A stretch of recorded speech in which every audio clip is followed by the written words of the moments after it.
నమస్కారం అమ్మా. దేవుణ్ణి ఎందుకు ఆరాధించాలి? ఆరాధించే బ్యాచ్ ఒకటి ఉంటే ఆరా తీసే బ్యాచ్ ఇంకోటి. ఇప్పుడు నిత్యం దేవుణ్ణి ఆరాధించే వాళ్ళకి ఎట్లుంటంటే, ఇది భూమి మీద ఒకళ్ళు వచ్చి ఒక ప్రాణి వచ్చిందంటే ఖచ్చితంగా ఒక రకమైన తీవ్ర ఇబ్బంది ఎప్పుడూ ఒక స్థితిలో ఎదుర్కోక తప్పదు. ఆ ఇబ్బందికి కొన్నిసార్లు సొల్యూషన్స్ దొరుకుతాయి. కొన్నిసార్లు మిస్టీరియస్ సిచ్యువేషన్స్కి సొల్యూషన్స్ దొరకవు, రావు. మన చుట్టుపక్కల హెల్ప్ చేసేవాళ్ళున్నా వాళ్ళ సజెషన్స్ మేరకు మనం అవి ఎగ్జిక్యూట్ చేసినా అప్లై అవ్వకపోవచ్చు, ఫెయిల్ అవ్వచ్చు.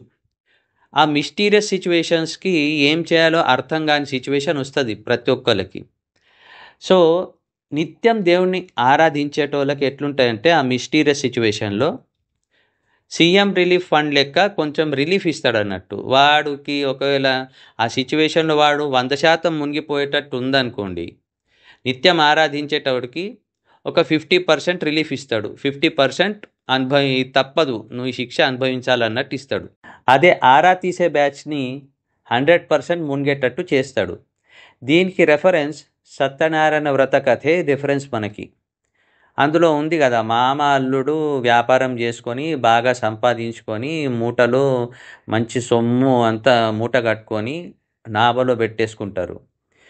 దేవుడు సాధు రూపంలో వచ్చి, అయ్యా మీ మూటలో ఏముంది అని ఉట్టిగానే అడుగుతాడు. వాళ్ళు ఏం చెప్తారు? నిజం చెప్పారు కదా, ఏం లేవు, ఆకులు ఉన్నాయి, పత్రాలు ఉన్నాయి అన్నట్టు చెప్తారు.